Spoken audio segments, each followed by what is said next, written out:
So much of my life has looked very wonderful from the outside and been full of a whole lot of hard on the inside. And that can be a really lonely journey when most people think you're living a dream. And in a lot of ways it was a wonderful experience, but when so much of that hard is hidden behind what other people envy, that can be really lonely.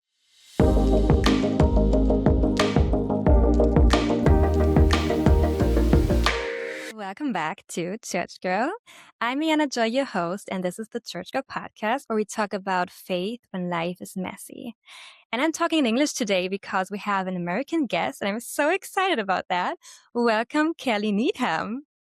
Thank you, Mirjana. I'm so happy to be here with you and talking to so many people who love Jesus in other parts of the world. It's wonderful. I'm so happy that you're willing to do this and that you're taking the time to share your testimony. And I'm just, so excited for this episode. So thank you so much for being here. Yes. And would you like to introduce yourself? Just share what should people know about Kelly Needham? Yes. Um, just a brief introduction right now, right? Right. My name's Kelly, married to Jimmy, um, who you may or may not know his music. There's a lot of people who know him as Jimmy Needham, the Christian music artist, but we have 5 children. We live in Dallas, Texas. I've lived in Texas my whole life. And now my husband is a pastor. So I'm a pastor's wife now and an author. So yeah, that's a little bit of what life is like for me. Most of my mornings and evenings are homework and making lunches and helping all of my kiddos. So most of my life is pretty ordinary and mundane. I'm doing like multiple loads of laundry just today. So that's my life right now. How old are your kids? They're 15. My oldest is 15 and my youngest is 3. So I've got 2 girls that are both teenagers. So Mhm. all sorts of love and fighting happening all the time. And 3 boys. 2 of them are adopted from India. And then my youngest Wow. is a biological baby boy who's 3. But so they all wrestle and fight all the time. So Busy life, I yes. guess. And you and Jimmy have a podcast, right? Yes, we do. Jimmy and I have a podcast together called the Clearly Podcast, and we record up here in this room in our home studio. We have so much fun together. If you ever listen to our podcast, it will keep you laughing It while is so also fun. giving you deep dives into the Bible. And so we have a lot of fun together. Um, and that's always been our favorite thing to talk about is to talk about God's word together and tackle kind of the deep, confusing parts of the Bible. So, yeah, we do that every week, trying to tackle the complex and confusing, controversial things in the scriptures and have a lot of fun while we're doing it. So, yeah, we get to do that together, which is such a fun thing right now. Oh, yeah. And I highly recommend your podcast. I really like it so much. It's so helpful. And as you said, Mm. I love this combination of, fun jokes and just the way you talk to each other. But still, you're so deep. You guys love Mm. theology. You guys love the Bible. And I just really appreciate that about you guys. Mm. So thank Yeah. you for your ministry. Yeah. Thank you. It's so much fun. Yeah. All right. Yeah, we would love to talk about your story today, your testimony. Um, so you guys have a website, and I found a short video there, and um, you described this like your story. There's a sentence on the surface. Your life looked pretty sparkly, but that's far from the truth. Mhm. And you already shared that your husband is a musician, pretty famous musician, right? Mhm. Um, and people would probably think, oh, wow, she's married to a Christian musician. That's awesome. But as the sentence says, it wasn't that awesome all the time, right? Like, would you like to share about your life? I think it started when you were dating, right? I do. My life, that's a great summary because so much of my life has looked very wonderful from the outside and been full of a whole lot of hard on the inside. And that can be a really lonely journey when most people think you're living a dream. And in a lot of ways it was a wonderful experience, but when so much of that hard is hidden behind what other people envy, that can be really lonely. So Okay. Yeah, Jimmy and I met when we were both very young at university. So I was 19 and he was 20, and we got engaged to be married on my 20th birthday. So we got Wow. married at 20 years old. And so we're about to celebrate 20 years of marriage. So that'll tell you exactly how old I am. Wow, so Um, young when you got married, 20, we were wow. so young. So we started dating while we were in school together, and it was during that time that a record label from Nashville reached out to him and asked him to consider if he'd be willing to be like on the road and be an artist, and he actually first said no. So, my husband really wanted to be a history teacher. He's very gifted musically, but never really wanted to do that. But after a lot of prayer and a lot of really unusual things happening, it seemed very obvious this was what God had wanted. And so, after we talked to a lot of people we trusted, he said yes, Mm, signed a deal with this record label in Nashville. And in the midst of all that, we're dating, and I'm kind of watching his life unfold. And it feels very obvious to me. I'm pretty sure this is the guy I'm supposed to marry as I'm watching things happen. And so his career shifting really pushed up our dating engagement and marriage because he was mm, making all these big life decisions. And I remember thinking, if I'm going to marry this guy and he's about to go on tour next year, I want to be able to go with him. And so mm, I'm changing my school around and I'm making decisions about how can I graduate sooner to be able to be with him? And I did. We moved everything around. We talked to a lot of people in our life we trusted, and we got engaged and then married at 20 years old, so that our first year of marriage could be while we were still in school, before mm, we both headed off on the road together. And sure enough, after we graduated, those next like 3 years, we toured everywhere together. We were on tour buses, on major Christian tours. We traveled internationally, did a lot of things. I have a finance degree, so I did all of the merchandise and I booked all the flights, and I was his road manager, his merchandise manager. I played violin with him on stage. I mean, we really did everything together.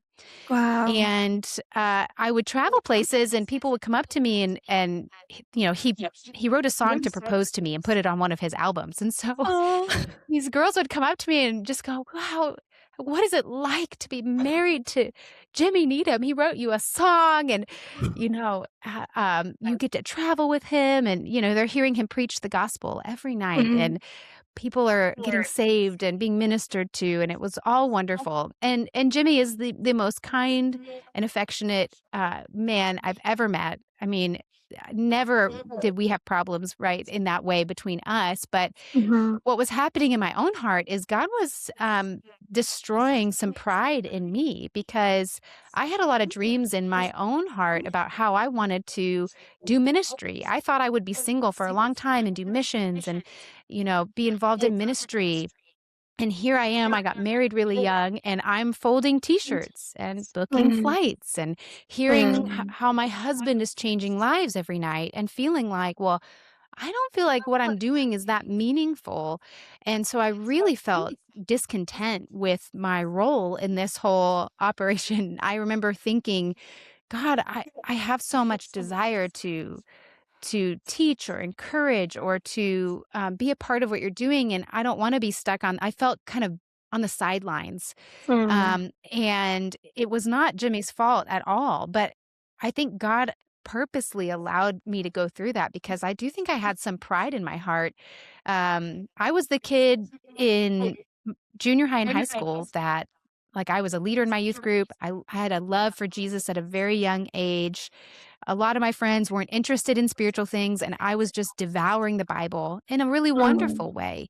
But I mhm, think there is this little secret weed of pride growing that I remember looking around and going, wow, I'm like the most godly person in my friend group. And, that's not a bad thing by itself, but I think I did just have some Pharisee like pride that Jesus, in his kindness, gave me mm, marriage at a young age to uproot that in me, and marriage to a very notable man who was on the radio now, and we were doing tours, and he was on TV shows, and no one cared about me mm, except that I was his wife. And that created a type of identity crisis and pulling up all of those roots of pride. And it was very painful and lonely, because even my own friends were like, "Your life is so amazing. Why are you struggling?" You know? Oh. And it was hard to put into words why I was struggling because I was married to a man who loved me, who was very kind. I mean, our marriage was good. I just was struggling with the Mm. journey God had me on. And then the hard thing that happened after that is I had several years after that of hard that came from the outside. So I had hard in the inside of the sanctification journey that I was on, but then, within the first 3 years of marriage, I had 3 different miscarriages, and Oh. so in our just journey to try and have children, I lost my first 3 pregnancies, and then, Mm. we had, some family members and friends in my life go through divorces that were very, very difficult and painful. So we had marriages that were splitting up. I had a friend at the time who lived with me, and we had major amounts of conflict. She felt very angry at me for different reasons that weren't really valid, but I was terrified of conflict. I did not want to deal with those kind of conversations, and she did, and it was so there was all these layered hard things now happening Mm. on the outside, and still we're touring, and my husband's putting out new albums, and he's on the cover of magazines, and I even got a ministry job in that time doing youth ministry, which I loved, but again, so much hard was happening behind the scenes that very few people knew about, except for maybe a small group of friends. By the time I was 30, um, I remember reflecting in my journal, looking back on my 20s and what I reflected on, I remember writing, "Wow, this has been like 10 years of death." Oh, I know that sounds wow. morbid, but every year I could look back and go, "Well, this is the year God killed my pride, Mm. and this is the year God killed my control." I thought I would be able to decide when I would have kids and when I wouldn't, you know? This is the Mm. year that God killed my fear of conflict. I had to learn how to do that, and just it felt like this really intense season of lots of, soil in my heart being tilled and uprooted and through external suffering and all these internal existential crises that I was facing.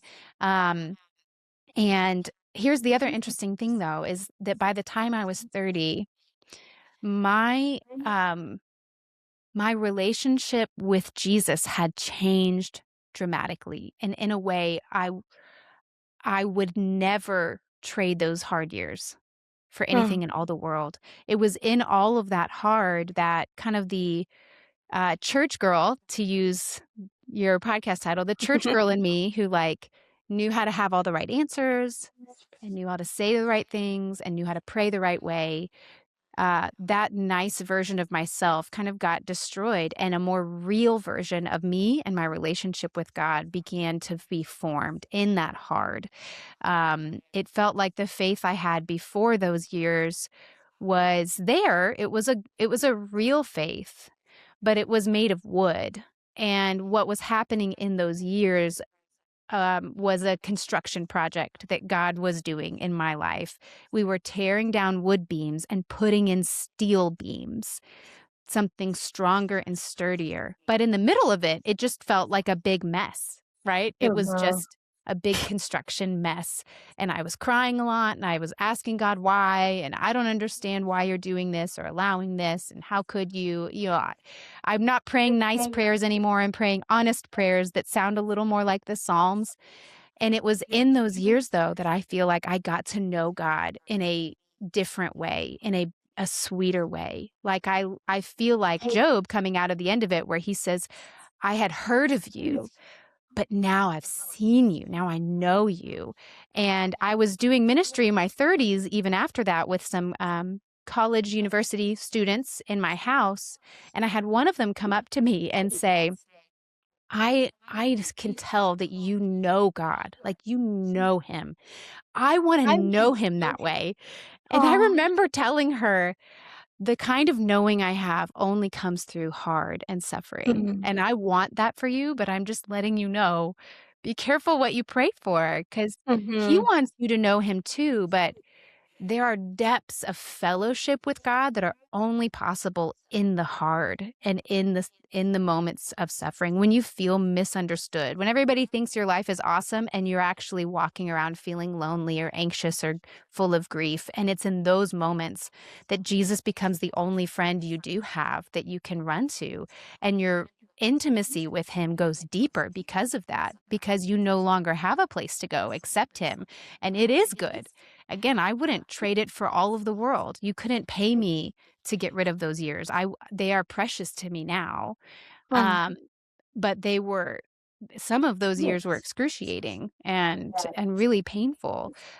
Even if it doesn't sound like it, I'm thinking about those that might be listening going, well, some of those things don't sound as hard as what I've gone through, and they probably wouldn't be hard for you. In some ways, God knows each of our own hearts and what is hard for us. He Yeah. knew what would be particularly hard for me and how I'm wired and how he made me. And he tailor made this difficult season to produce freedom that felt very painful at the time. And there are other things I've watched friends walk through that don't seem hard to me. It doesn't seem Mm. like it should be as hard. I'm listening to them tell me their story and they're sobbing. And I'm thinking, that wouldn't be that hard. But you know what? For her, it is hard because of just how she's wired and how her personality is and what she's been through in the past and just where she is in life right now. This is a unique, hard thing. And so it's given me also a way to look at others and say, just because it doesn't look hard to me doesn't mean it's not the worst thing that person's ever been through. If they're telling me it's that painful, I'm going to believe them because there's something going on deeper in the soul that I don't understand, but God does. And those deep soul aches that we have to work through are painful, but goodness, that's where we meet God. And there's nothing I want more for anyone else than deeper fellowship with Him because uh, it is where joy is found. He is the wellspring of life and joy. And it's actually a great gift to be given those trials so that you learn very quickly there's nothing in this world that can give me what I'm looking for. It's only him. And Right. so there's more I could say about all of those seasons, but and there's been more hard seasons since then that have been even different than I faced then. But I feel less scared of them now and Mm. less thrown off by them now because those steel beams got put into place then. And I know now no, my God has seen me through before, and he has something good for me in this. And I have more excitement and hope for what new thing he's doing in me, even though I'm in the middle of something hard and painful. And so people ask me, does it get easier? I'm like, it does get easier. You don't stop suffering, but the Mm. suffering is easier because you have memories now of having walked through something and seen the fruit on the other side and seen Jesus be faithful to you. And so you go in with a little more hope, courage, and strength to Mhm. new seasons of suffering. Um, like Paul did, right? Where he's able to later in his life go into hard seasons, the Apostle Paul, with more confidence and excitement because he's seen how God has been faithful in the past. Mhm. Yeah, thank you for sharing. I was Yeah, wondering, I mean, you can say that now. Now you can say, wow, it was precious. Those times were precious right. to you because God used them. But when did you realize that? Was there a situation, a moment with God where you felt like, oh, yeah, God is teaching me that He's using these things to help my heart grow? Right. There was a moment where that happened. Let's see, probably like 4 years into that long journey. Um, But what I would say is before that, I just wanna be honest with people that there was a long season before that where I did not see what God was doing, and I felt extremely discouraged, and I Mm. remember my prayers before that sounded like, "God, you say you're a father, and you say you don't withhold good things from those who walk uprightly." That's Psalm 84:11. I would read Psalms and go to God and say, "This is not true." You are the friend I was in a lot of conflict with, that she was being very unkind to me. After my third miscarriage, she got pregnant. And one of the first things I feel like the Lord put on my heart in that season was, I want you to pray for her baby. Oh, And wow. I just remember writing to God, you are not a father. You are just mean. That's like, how Mhm. could you ask me to do that? I can't do that. I don't even know how to begin doing that. There's so much to forgive there. I don't even know. That would be one of the hard. I just remember thinking, that's like the hardest. I don't want to do that. I don't. Yeah, yeah. I'm still, I think I was still physically not recovered from my third pregnancy loss when that was, I have that written in my journal that I feel like the Lord asked me to do that. And so I just don't, for anybody who's listening who's in a hard season, I just like mentioning that to say there was a prolonged season that I felt like I could not see the light at the end of the tunnel. Mhm. And um, to the point where I remember looking at my Bible and going, "Man, is this whole thing true? I don't even know anymore." But deep down in my soul, I was like, I had enough experience with Jesus to know it, to know, no, I know I know all this is real. It's just he's asking me to do something harder than I've ever had to do before, and I don't want to, and I don't understand his goodness in it. And I'm gonna have to choose to believe before I see how it fits together. And that was what made that season so hard. And so um there was a moment, I mean, and I would be up at like Jimmy was touring a lot, and so I'd be home by myself. Our church had a prayer room that was open 24 hours. You could get a code to it, Ah. Mhm. register for a code to get in. And I would go up there at 1 in the morning, and I'd be pacing the prayer room. Just, I couldn't sleep. I was in so much Mhm. turmoil. And I would take the Bible and I would read it to God and say, "You say those who wait on you, that they will not be ashamed." That's Psalm 25. And I'm asking you, I'm waiting on you. Like, I kind of felt like a kid sitting outside the door, right? God's door, knocking and going, "I'm not moving. I'm going to be stubborn. I'm not moving until you show up and you explain yourself. You tell me." Now, we always need to have reverence for God, but I think there's also in the Psalms such an invitation to be like children Yeah. and honest and willing to hear from him. Too many of us are afraid to be honest, but Mhm. we need to be honest and then also wait for a response. Let it be a two-way street. And so I really started being honest and then sitting there and going, "I want to hear from you. I want to hear from you." And I remember when things began to change. It was actually on my birthday in 2010. Mm. I I was in the middle of struggling through praying for my friend's baby, and I read the story of Bartimaeus, the blind beggar in the Mm. Gospels, who's the man who's blind who calls out to Jesus, "Son of David, have mercy on me." And everybody around him says, "Be quiet. Stop calling for him." And it says he cried out all the more till he got Jesus' attention. And Jesus came over to him and said to him, "What do you want me to do for you?" And I had just read in a book where this Bible teacher author had said, one helpful thing you can do in the Bible is write yourself into the story. If that were you, Oh. what would you Oh, do? interesting. Isn't Mhm. that an interesting exercise? So I Yeah. wrote in my journal, I wrote out that story, and I remember writing my name. Instead of Bartimaeus the blind beggar, I wrote Kelly, and I thought, well, how would I describe myself? Is it that I'm childless? Is that the thing that's most feels most broken in my life? Is that it? And I remember thinking, no, that's one part of the hard. I ended up writing Kelly the sorrowful one, that I Mm. felt like my life was marked by sadness and a lack of joy, and that was what I'd asked for. So then I keep writing the story, and then I remember writing where it says Jesus came up to him and asked, "What do you want me to do for you?" And it was so striking to think about Jesus asking me that. What Oh, do you yeah. really want me to do for you? And again, Mhm. I remember thinking, is it just that I want kids? I mean, I do want children, but I think I want something deeper than that. I remember writing, "You say there's fullness of joy in your presence" in Psalm 16.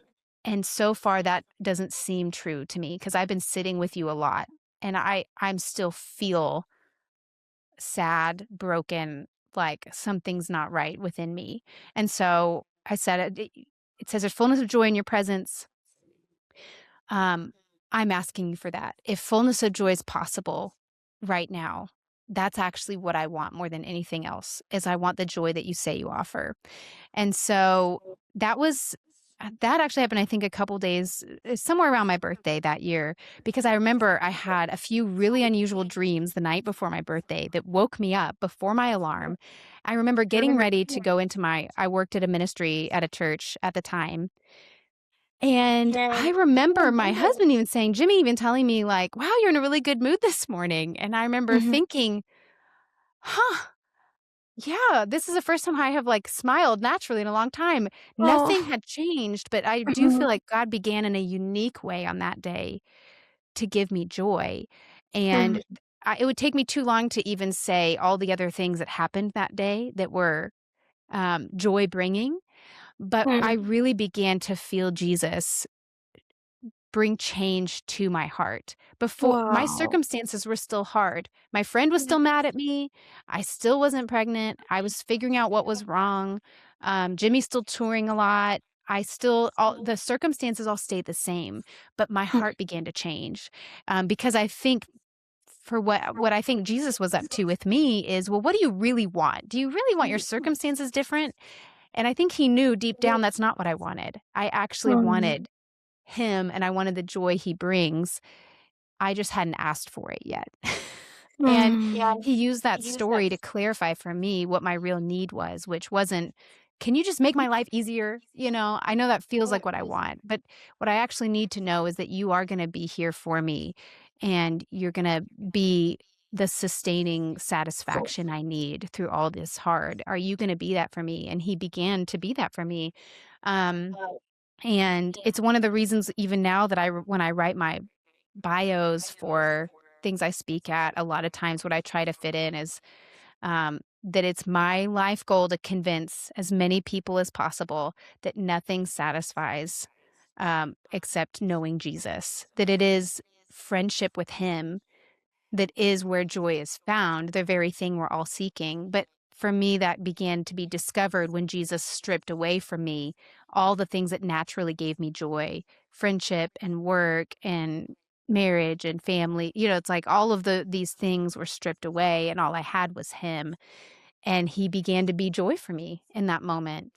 And um again, it was really hard for many years after that, but I began to ask for different things and pray for different things. And because of that experience I had in the Word, um, journaling that and praying for that. That was a long answer for you, No, Mirjana, but it's a great answer. No, I love that. I love that it's so practical. While you were talking, I was thinking, "Hey, I need to try that. That's awesome. I never Mhm. heard about that, like, using the stories from the Bible and then just yeah, use it for yourself, like, imagining yourself being there and then Jesus Yeah, asking you this question." Um, I love that. yeah. Yeah. Did you have people during that time you talked to about all these things, or were you by yourself just with your Bible and Jesus? I did talk with people.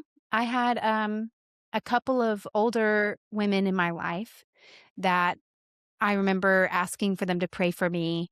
I shared a little bit about the conflict I was in with my friend and God asking me to pray for her baby and just I needed other people to know about it and pray for me, and they did.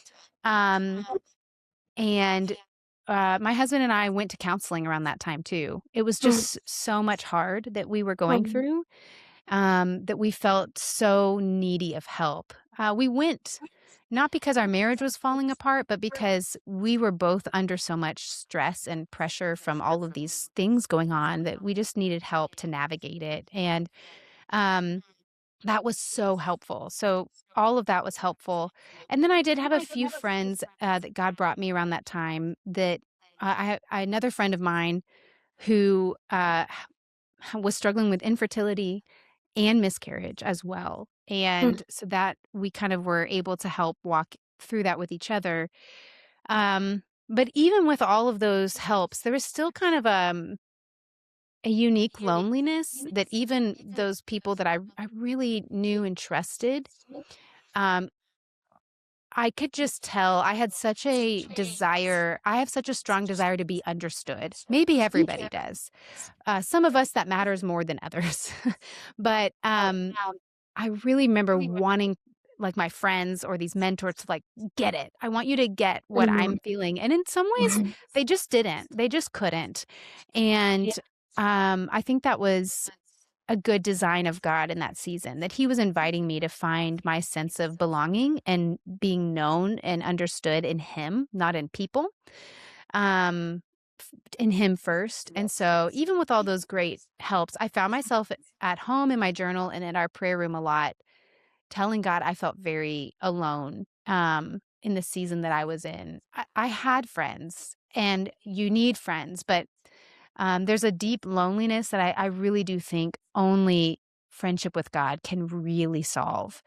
Mhm, And later, when I ended up, my first book that I wrote is about friendship, and that even informed how I wrote about friendship. That I think no one can make it through this life without friends.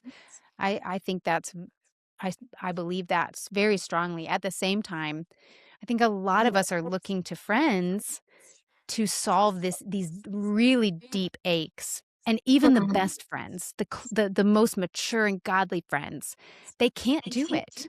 They just cannot be for you what only God can be, which is a close, like a person who knows you deeply, who knows what it feels like in every way that you would want to be understood. A husband can't do that.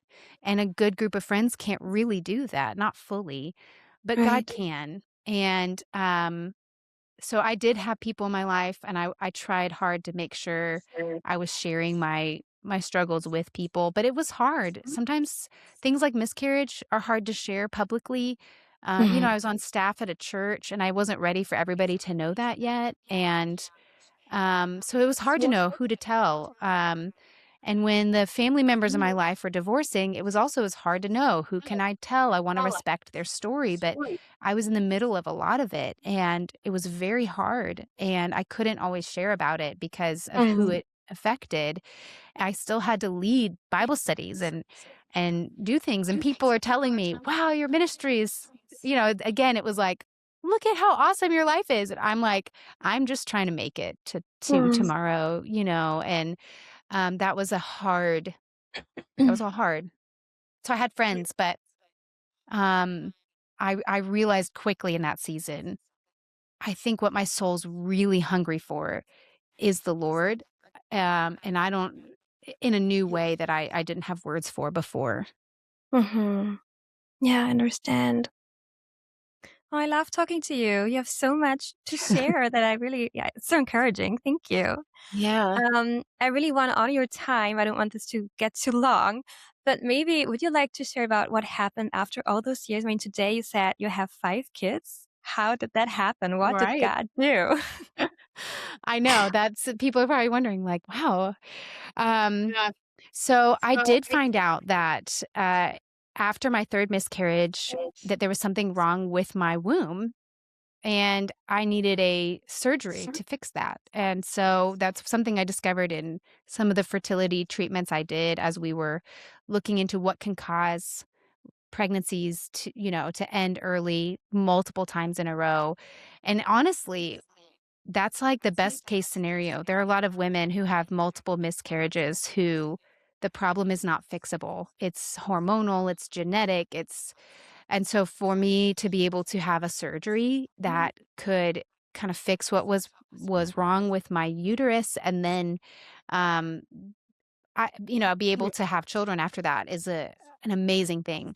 And so I went through that surgery, um and after my 3rd miscarriage, and then at that point God was already beginning to give me joy. And so I remember when later that year, we were traveling, and I was late for my period, and my husband was like, "Maybe you're pregnant." And I remember telling him, "I I do not like, let's wait. I'm so tired of taking Mhm. pregnancy." It can be a traumatic thing when you go through Mhm. that to take pregnancy tests, and I just said, "Let's just wait. Let's hold off." And finally, he convinced me, he was like, "Just do it, let's just see." And so I did. I took a pregnancy test on Mother's Day, if you can believe it, and I was pregnant, and that was with Wow. my, first daughter who's now 15, and Aw. I remember though through what was interesting is through that whole pregnancy, um, I really grieved a lot. It really surprised me, and I remember wondering why I felt so sad, and I think it was, um, one, I was scared, right? I had been pregnant before. I had had Mhm. ultrasounds before. I had had all this happen, but my only memories were that always ends badly. So even though I Mhm. had this, like, knowledge up here, "It's gonna be fine. You had a surgery. You're not bleeding. It's fine." Something in my heart was afraid to have hope.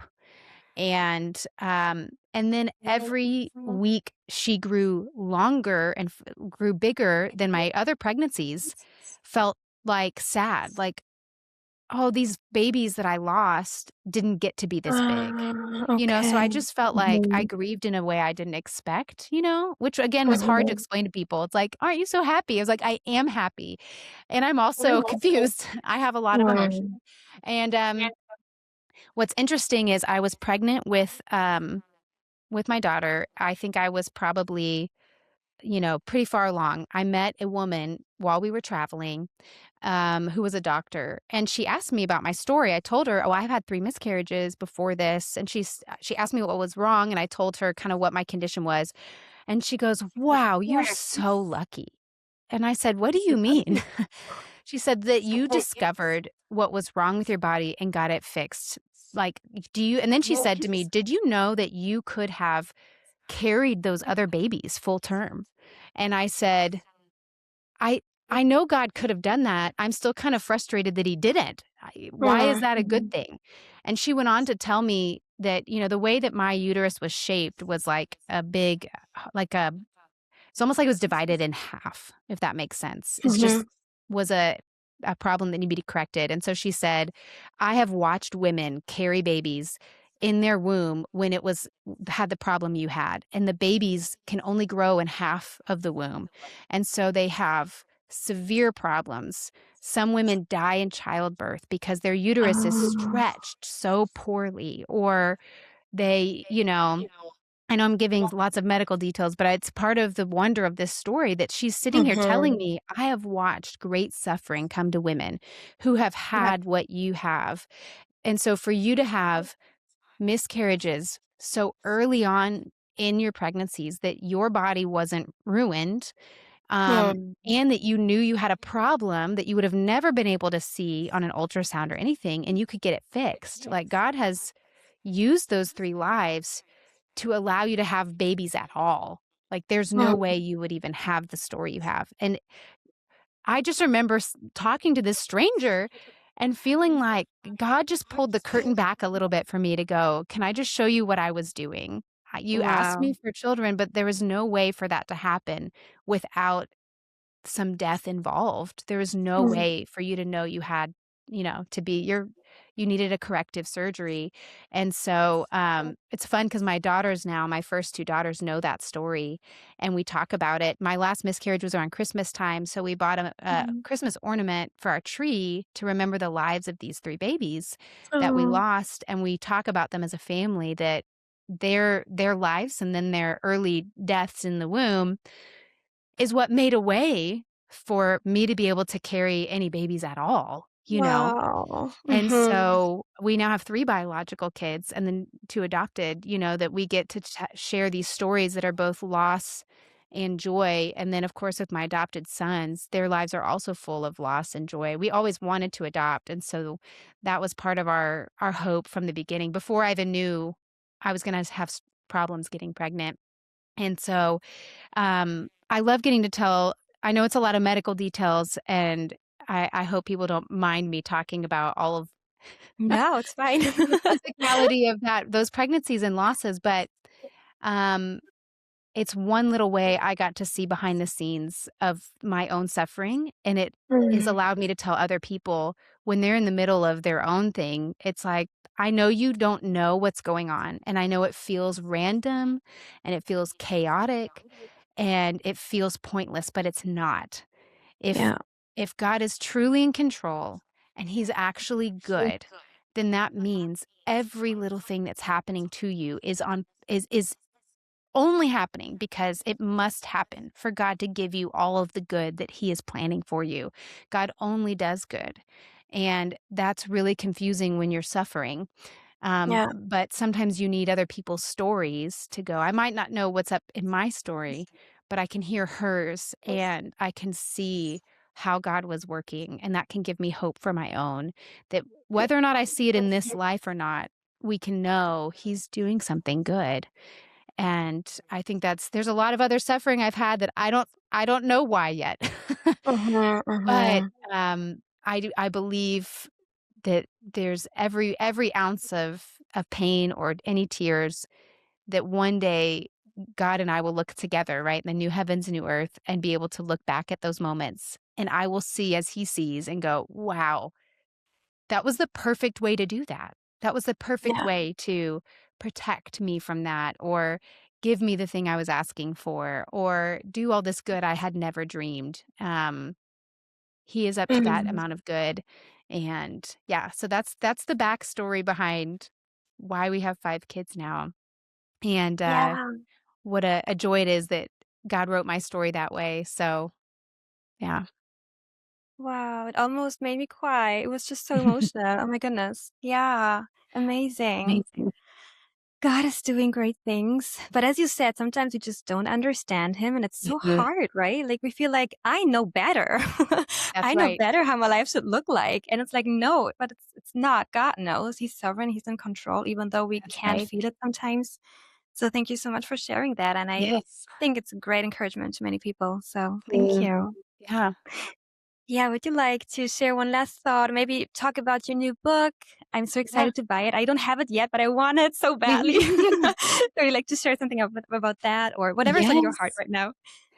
Yes, I'm very excited about it too because, all of these things we've been talking about, I mean, really, when I look back on my story, I see this big thread of friendship with God being the answer to all my longings and all of my desires and the thing that has sustained me through my life, and that's what I want so much for other people, and the primary way we build friendship with God is in the Word. That's where we get to know Him.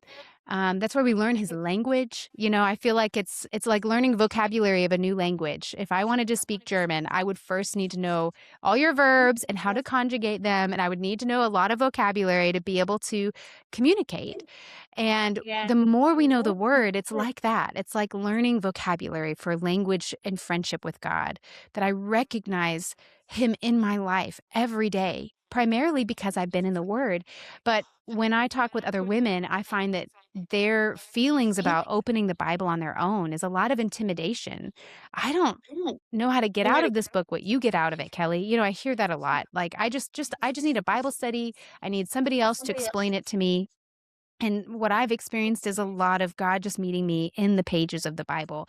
And that was why I wrote this Bible study, See for Yourself, is I wanted to pass on the skills that people need to be able to meet God in the Word. That's the very first week of that of See for Yourself is all about that. What is the purpose of the Bible? And the purpose of the Bible is fellowship with God. That's Jesus Mhm. says that in John chapter 5, that the Bible points to him so that we can go to him and have relationship and life with him. And so we have to read it relationally. And so it's passing on all these skills that you need for a lifelong journey of reading the Bible, feeling confident doing it, and finding joy while you're doing it because you're meeting a real living God in the pages of the Bible. And then in the rest of your life, as you go about your day, that He's not just in the Bible points us to him. And so my Mhm. hope with that book is that it really would produce a lot of joy in people and a lot of confidence that they really can open up any book of the Bible and meet God there. Even the weird ones like Numbers and Zechariah, you know, that even there, God has revealed himself in those books and they're included for a reason. And he has something to tell us about who he is there. So that's really one of the reasons that I wrote it is I really long for people to have deeper friendship with him, and I think that's the one of the primary ways that we do it, and, yeah, so I'm excited for people to get that and meet God there. Yeah, sounds wonderful. Where can people find you? On socials, website, Yeah. whatever? So you can I'm the only real social media I'm on lately is Instagram, and so if you're on Instagram, you can find me there by just searching my name, Kelly Needham, and you'll see in the bio the links to our podcast, to my husband's page. We have a lot of fun together, and our website is jimmyandkelly.com, and so you can find a lot of resources there, other books that we've written, articles, links and resources there as well. So you can go to any of those places to stay connected and make sure you're not missing what's going on. So Yeah, great. Thank you so much again Mhm. for being here, for taking the time. Yes, thank you, And Mirjana. So wonderful to talk with you today. thank you. And thank you to everybody who was with us today, was listening. I hope that you all were encouraged, and I pray that this is a blessing to everyone who's listening. Mhm. And yeah, thank you so much, and see you next time.